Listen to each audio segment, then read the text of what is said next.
A recent study done on St. Kitts and Nevis revealed a low understanding of climate change issues and the impact they could have on lives and livelihoods, prompting the training of communications and news media practitioners as part of a revised strategy involving the Department of Environment. A two-day media sensitization workshop and tour was held at the St. Kitts Marriott Resort 1st and 2nd March, where journalists, news reporters, and communication specialists examined messaging techniques and strategies for a more effective public interaction on the issues of climate change. June Hughes, the director of the Department of Environment, spoke with several workshop participants about the matter. From the data that we saw this morning, it's key that we have to change our messaging, repackage our messaging that we are missing the people. So we have to go back to the drawing board and see how we can be more effective in delivering the message and get you guys, the media, on board with us and try to get down to the people and how climate change will affect them and how they need to respond to climate change. All people need to understand every sector in this country, because every sector will be affected. They need to understand that they will be impacted, what they need to do to reduce this impact, or whether they have an impact, depending on what it is. And so bring it home to the people. I think we need to figure out how to bring it home to them. Workshop facilitator Telka Fontenade, communications specialist with the Belize-based Caribbean Community Climate Change Center, spoke of the findings of the recent survey done on St. Kitts and Nevis. According to the survey, the general population doesn't understand it well. They don't take any personal responsibility for climate change. Some of them say they don't understand what they're supposed to do, and some of them also say they don't know which agencies are working in climate change. At least that's what the data is showing. But the data also shows that the importance of mass media in climate change. It also shows that they look to journalism, mainstream journalism and mainstream mass media for information on climate change. They still believe that these are the more credible sources, despite that they like the internet and that's the place most of them look for information. They still believe mass media is important. So number one place for looking for information is the internet, followed by local TV, followed by local radio. That's what the data shows. So it tells me that people in St. Kitts still like mass media. They still believe it's the preferred source. They say that. They still believe it's the most trusted media. So in terms of what I think we should be trying to do now, because the level of knowledge and understanding is low, is that the media has to understand they have a key role in trying to help people understand climate change more and showing them how they can take individual action to help themselves cope with climate change. The project and its workshop come under a program enhancing climate resilience in CARIFORUM countries, with significant input from the Global Climate Change Alliance Plus and funding from the European Development Fund. Glenn Bart reporting for SK Newsline. Governor of the Eastern Caribbean Central Bank, ECCB, Timothy Antwine, is expecting the use of Dcash across the Eastern Caribbean Currency Union to grow while cryptocurrencies will essentially disappear. The governor, during the latest edition of a Conversation with the Governor, aired on ZIZ Radio and TV and the ECCB Connect's social media platforms on Thursday, said while some cryptocurrencies might still be in existence some years from now, digital currencies are here to stay. So I believe, to answer your question, a few cryptos may survive. Some of the stable coins that are pegged to something may survive, but I think many of them will disappear. What I know is going to continue are digital currencies backed by central banks. And that is why today, about 70-75% of all central banks in the world are pursuing digital currencies. They're either doing the research, they're establishing pilots, or they've announced launches. Bank of Canada, Bank of England, China, they have all done or are doing digital currencies, like we have done. So I think you will see central bank digital currencies. Mr. Antoine made the distinction between crypto and the digital currencies. Cryptos are unregulated, very often without underlying value or assets. So unlike Dcash, which is a digital currency, not a cryptocurrency, Dcash is regulated. It's actually distributed by the central bank through financial institutions or agents. It has the full faith and backing of the ECCB, the balance sheet of the ECCB, just as our paper or polymer currency. It's the same currency, it's in digital form. Regulated, has underlying value in terms backed by a central bank. Cryptos are not. Cryptos are basically speculation. If you look at the value of Bitcoin today, when I checked, I think it's around, what, 26,000 thereabouts? At one point, it was 60-something thousand. The EC dollar has been 2.7 to 1 to the US dollar since 1976. That hasn't changed, even in the pandemic. The cryptos up and down, up and down. So they've been used for speculation. There are over 19,000 cryptocurrencies in the world. To answer your question, I think most of these cryptocurrencies will disappear. That's my personal view. Because there is a real concern, and I think you saw it with what happened with FTX in the Bahamas. Well, headquartered in the Bahamas, FTX was all over the world. You've seen it with other crypto exchanges last year. Cryptos have to be regulated. Dcash was one of the first digital currencies in the world to be launched by a central bank. The Eastern Caribbean Central Bank publicly launched its historic Dcash pilot on the 31st of March, 2021. I'm Andre Huey for SKN Newsline.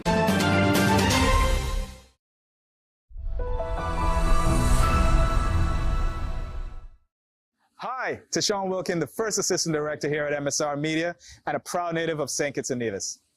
MSR Media established itself in the Federation 2 years ago, and in that time, we have produced 9 films in our beautiful nation with international movie stars such as Elizabeth Hurley, Kelsey Grammer, Malin Ackerman, Connie Nielsen, and country music superstar Billy Ray Cyrus, seen by millions of people and promoting our island all over the world.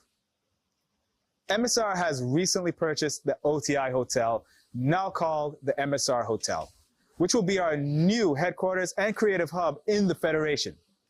We are now expanding, and there's a job for you. So, if you want to work behind the scenes on a film set, send an email to jobs@msrmediaskn.com. We have 200 jobs for the 6 movies we are producing this year. Now, if you're interested in the world of visual effects, we are creating a VFX company. Because in the world of making movies, computer-generated images are crucial. So if you have computer skills and if you want a job in the high-tech business, please contact us as we are looking to hire 50 people with the computer skills for our new VFX division. There are lots of opportunities at MSR Media with 200 jobs to fill. So email your resume to jobs@msrmediaskn.com and join the MSR family today.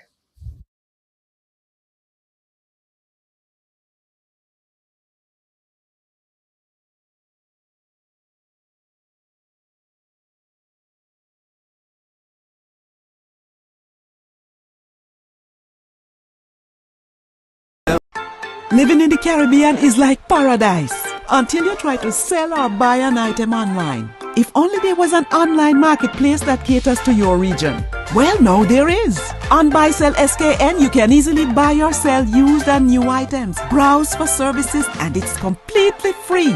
Visit buysellskn.com, create your free account, sell your item or service, and get paid.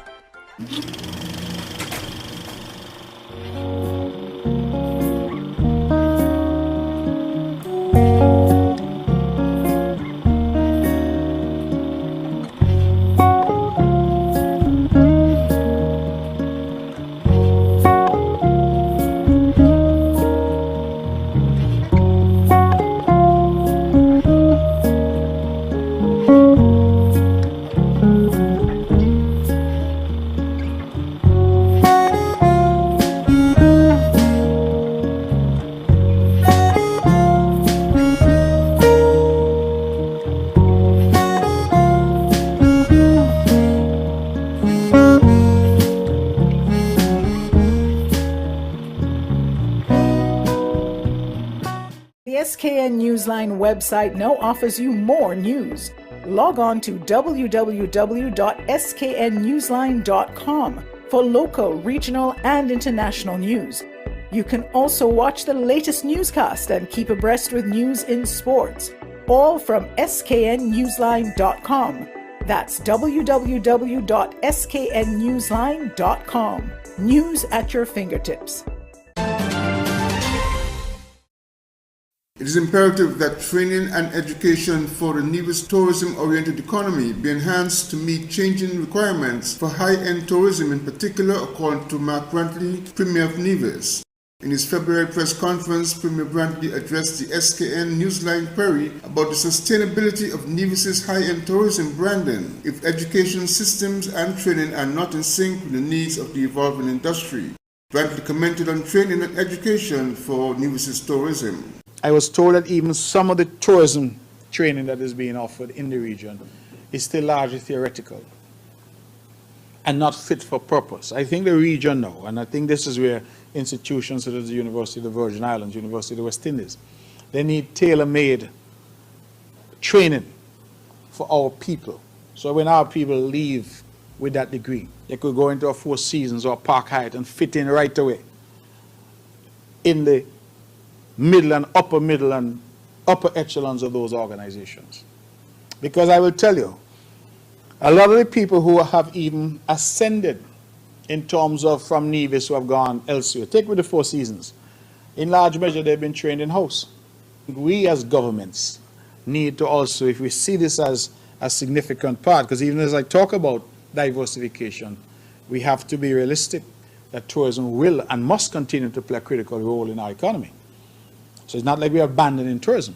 So if we're going to stick with tourism and stick with this high-end tourism that we're talking about, we need to put things in place. We're talking about a marina development at Tamarind Cove, now called Nautilus, by the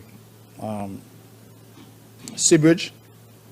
And the owners tell me that they were to start construction this week. I'm hopeful that they are able to do so. But that again is a whole new aspect of tourism, for which again our people need to be trained.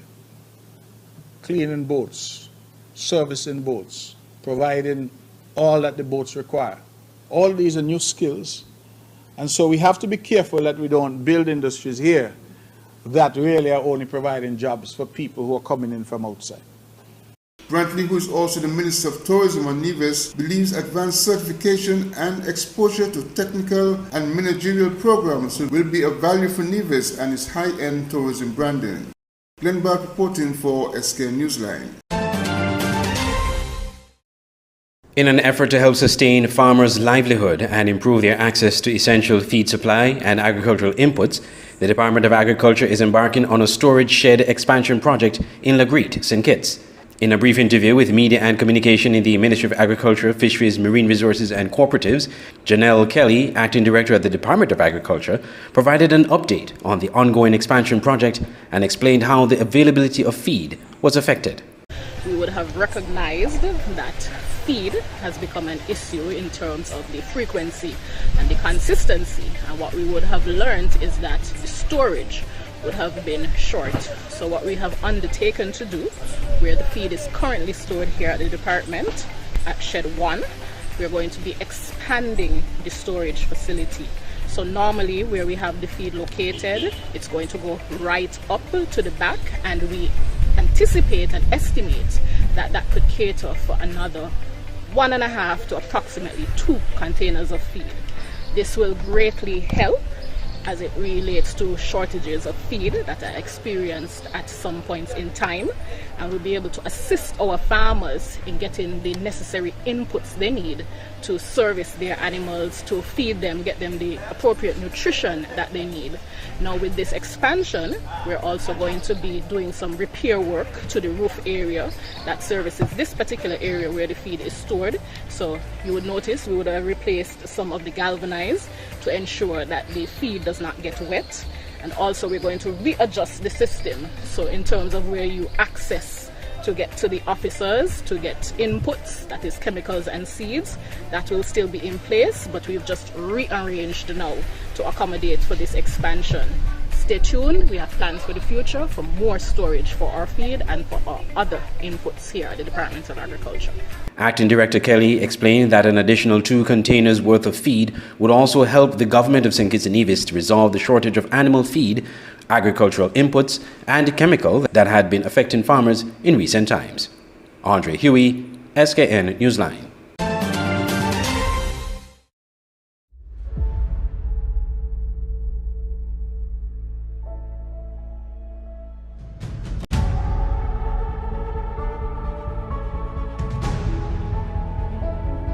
It's beautiful.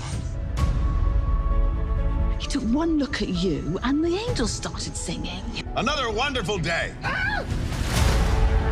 What would you say about staying here for a few months or like a year, just so that we can be together again and just live and love and laugh and have fun and breathe?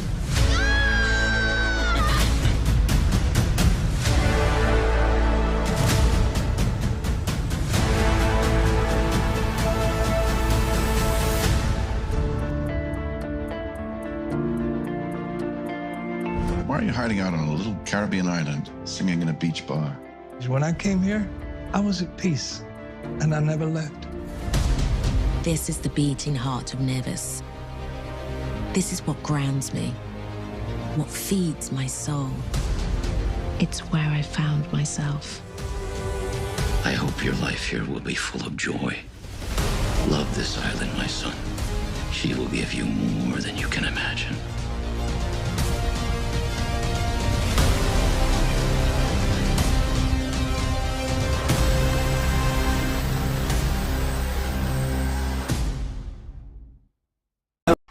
Living in the Caribbean is like paradise until you try to sell or buy an item online. If only there was an online marketplace that caters to your region. Well, now there is. On Buy Sell SKN, you can easily buy or sell used and new items, browse for services, and it's completely free. Visit buysellskn.com, create your free account, sell your item or service, and get paid.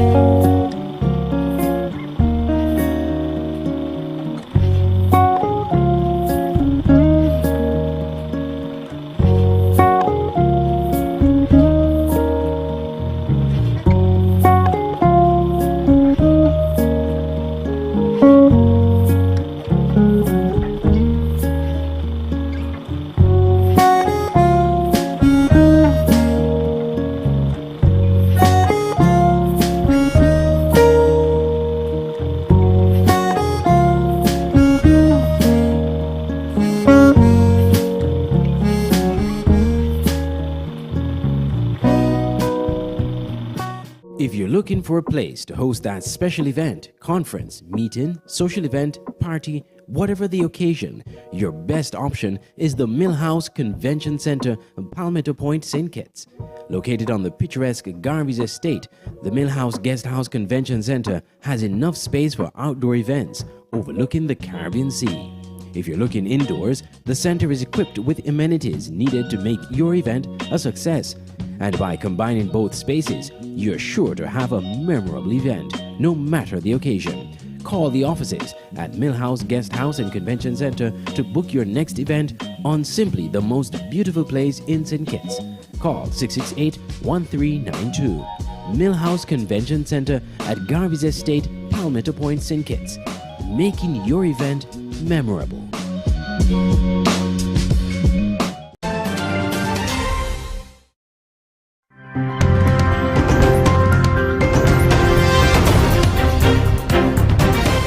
The main opposition, United Workers' Party, has called for a referendum to get the public say on whether the country should ditch the Privy Council and adopt the Caribbean Court of Justice. Regional pollster Peter Wickham, however, believes that a public vote on the matter was not needed, as it would have been marred by politics. The decision of the Chastany-led UWP to call for a referendum is probably unsurprising in the context of the fact that it is in opposition politically, and the referendum will make the UWP relevant in a way that it is not. Personally, I don't support the idea of going to a referendum if it is not necessary. That was not done in the case of either Dominica or Barbados. And in the case of Guyana, it was also not done because there's no referendum requirement when you have the necessary majority in the House. He has commended the Pierre administration for taking the steps for St. Lucia to assert its independence and sovereignty. Being part of the CCJ, he notes, will deepen the regional integration that the Caribbean community has always valued. So I support that, even as I understand what this UWP is trying to achieve. I do feel it is unnecessary in this instance and highly unwise. Referenda on the matter in other regional jurisdictions, Wickham observes, resulted in the electorate rejecting the switch from the Privy Council, which would have been the case if St. Lucia had taken that route. For the DBS News World, I am Zane Romulus.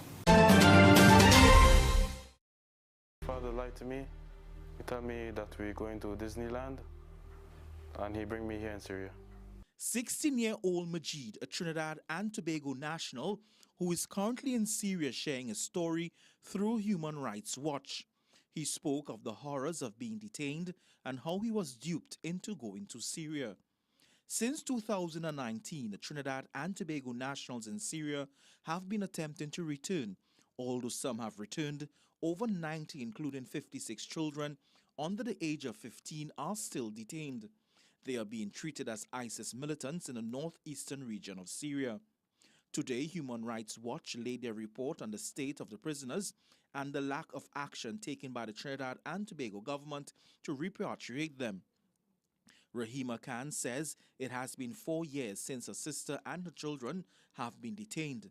As the holy month of Ramadan begins next month, she has one wish. This year we will spend Eid with them, but that is our hope this year, that finally they can be home, because they are getting sick in the camps. The children, they are depressed, they are sick. My sister, she sent a message and she said, why is our government not doing anything? At least 130 nationals of Trinidad and Tobago traveled to ISIS-controlled territory between 2013 and 2016. That's according to the Trinidad and Tobago's Ministry of National Security. Letta Taylor, Associate Director, Crisis and Conflict Division at Human Rights Watch, interviewed 6 Trinidadians held in camps and prisons and even 7 family members, an attorney and 3 advocates representing the detainees. She wants the government to focus on the most vulnerable. And I can tell you firsthand that the conditions are horrific. Human Rights Watch is here today to call on the government of Trinidad and Tobago to promptly repatriate all of its nationals unlawfully held in northeast Syria. We ask the government, if it cannot take everyone at once, to start with the Trinis who are most vulnerable, including the children. These nationals of Trinidad and Tobago desperately need rehabilitation and reintegration services. Since the announcement of the new report, the Office of the Attorney General has said that the Human Rights Watch only contacted the government in February. Joe Becker, Advocacy Director, Children's Rights Division at the Human Rights Watch, denied the claim. In fact, we wrote to the Minister of National Security in December of last year, asking for information on the government's plans for repatriation so that we could reflect this information in our report. We followed up, but have received only the briefest of replies with no details about the government's plans. Earlier this month, we asked for meetings with the Ministries of National Security, Foreign Affairs, and Legal Affairs to discuss these issues, but so far they have not agreed to meet with us. At least 36 countries have repatriated some or many of their nationals from northeast Syria. Repatriations have increased since October 2022, with at least 10 countries, including Barbados, bringing back some of their nationals. Many repatriated children are successfully reintegrated in their home countries. This is what the Human Rights Watch research has found. Otto Carrington, CNC3 News.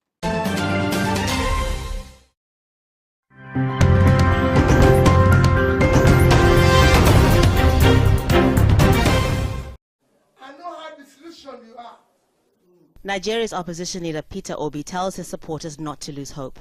The Labour Party leader insists he won Saturday's election and says he's going to court to challenge the results. I'm not going away. I'll be at the forefront. We will walk through this darkness until day break. Bola Tinubu of the governing All Progressives Congress was declared the winner by the Independent National Electoral Commission, INEC.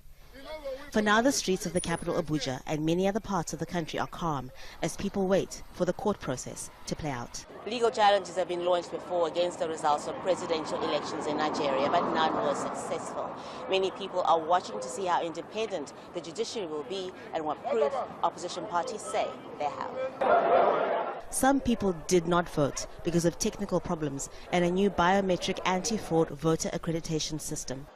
Can INEC bring Nigerians who are experts, foreigners who are experts in election technology, and tell us what happened on that day? You know, I think that's a major issue, and it's an issue of trust. Election is not about winning or losing. It's about trust and legitimacy. Nigeria is Africa's most populous nation and the continent's biggest economy. Many people around the world are monitoring what happens next year. Harun Mutasa, Al Jazeera, Abuja. Alec Murdaugh sentenced to life in prison for murdering his wife and son. Yeah, the jury came back swiftly with a guilty verdict yesterday after just 3 hours of deliberation.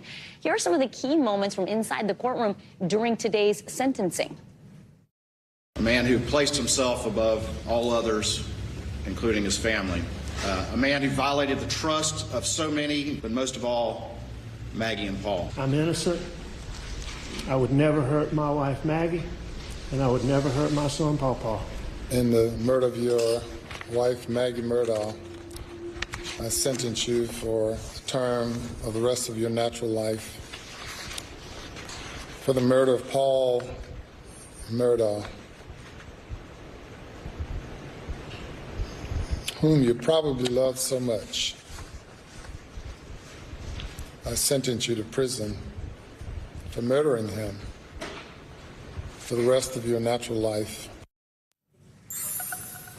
NBC News correspondent Katie Beck joins us now from Walterboro, South Carolina. Katie, thank you. So moments ago, we heard from the defense for the first time. How are Alec Murdaugh and his attorneys responding, and is there a timeline for the appeal? I think they had some expectation that this was coming. At least the attorneys told me that when I sat down with them earlier today, that Alec Murdaugh had sort of prepared and expected this outcome. He also knows that he's charged with 99 other financial crimes. So spending his life in prison is not a shock to him necessarily. But the thing they did say was they feel like they have very good grounds for an appeal. They say basically introducing all of this financial information, these alleged financial crimes into this trial prejudiced the jury, that basically these were charges and not convictions yet. They've argued that again and again in court, kind of setting up this appeal. Here's what they had to say about that.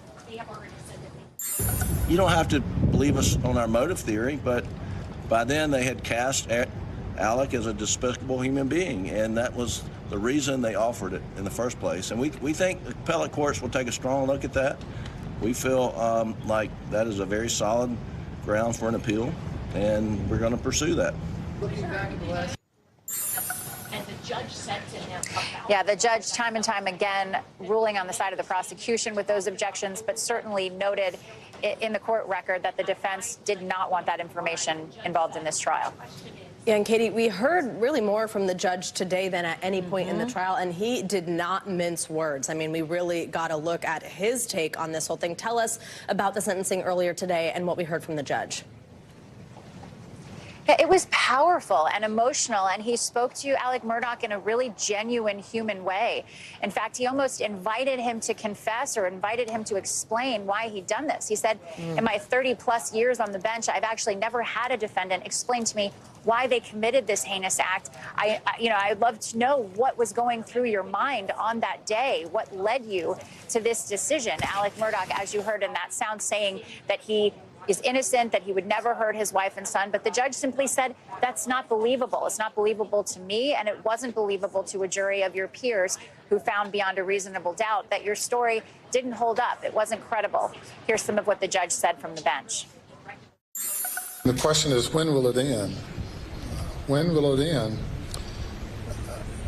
And it's ended already for the jury because they've concluded that you continued to lie and lied throughout your testimony. We have been told that Alec Murdaugh is being transported to Columbia, South Carolina at this time. He will be at the Kirkland Correctional Facility, where he'll be held for 30 days and then evaluated, and it will be determined then what prison he will be at permanently. Guys. NBC News correspondent Katie Beck, who has been on this for us from South Carolina throughout this trial. Thank you so much.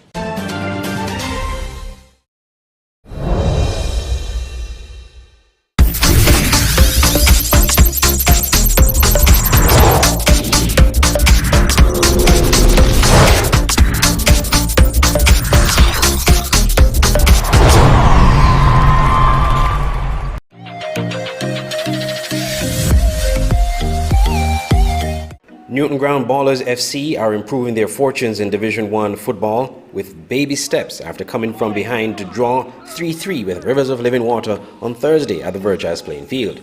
After a creditable performance in a loss to Deer Bay last week, Newton Ground earned a point from a losing position. Newton Ground got the goal scoring off in the 10th minute, only for Ricky Tyson and Jamari Williams of Rivers to take the lead in the 21st and 46th minutes respectively. Kevin Scarborough returned parity for Newton Ground, but Glenford Percival put Rivers back in the lead in the 80th minute. He took a stoppage time penalty from Jonathan Williams to seal a draw for Newton Ground. In the night's other match, Mantab defeated Trafalgar South Stars 2-0. Sylvester Alexander scored for Mantab in the 21st minute and Jaquan Libreth in the 28th minute. Leon Norford, the assistant coach of South Stars, was issued a red card in the 65th minute for insulting and offensive language toward the referee. With these results, we see TGE Deer Bay Eagles still at the top of the table with 6 points and a plus 21 goal difference courtesy of their 17-0 trouncing of Molyneux FC earlier this week. Mantab are in second place after earning their second win of the season. Connery Fireballs International will play their third match on Saturday against St. Peter's. They're in third place owing to their big 6-0 win over Molyneux in their opening match. Trafalgar South Stars and 606 Lodge Patriots, as well as KFC Trinity Challengers United FC, each have 3 points in 4th, 5th and 6th respectively. Newton Ground Ballers and Rivers of Living Water FC with a point each in 7th and 8th respectively on the table, and at the bottom it's Hard Times United and Molyneux yet to register a point.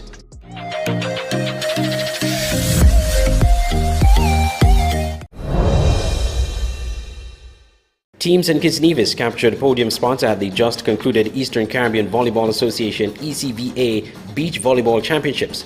The first leg played in St. Lucia. The male pair of St. Clair Hodge and Sean Seabrooks claimed silver, while the female pairing of Brenda Allen and Janelle Howell Lake snatched bronze. Both teams are coached by Richard Swan. St. Lucia won the male bracket and Antigua and Barbuda got bronze. The St. Lucia females emulated their male counterparts in snatching gold medal over Grenada. The participating teams in the male bracket were St. Lucia, which had 3 teams, St. Kitts and Nevis, Antigua and Barbuda, Bermuda, Grenada, St. Vincent and the Grenadines, and Dominica. The female bracket features St. Lucia, which had 2 teams, St. Kitts and Nevis, Grenada, Antigua and Barbuda, Dominica, St. Vincent and the Grenadines, and Grenada. The tournament was held from February 24th to the 26th. The St. Kitts Nevis Amateur Volleyball Association expresses gratitude to all its stakeholders, especially the St. Kitts and Nevis Olympic Committee, which played a critical role in the development of the sport and the players.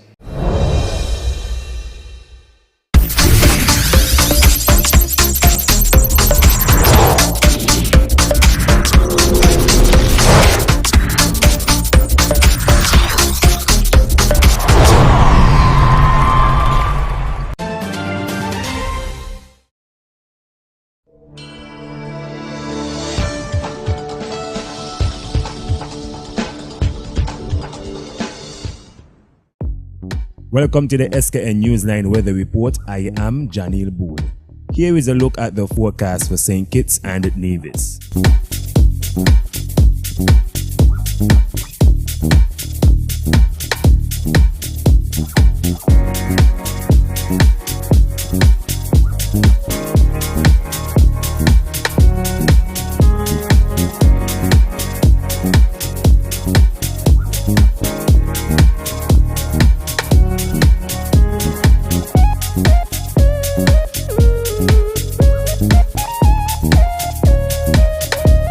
more more detailed weather report, visit our website at www.sknnewsline.com.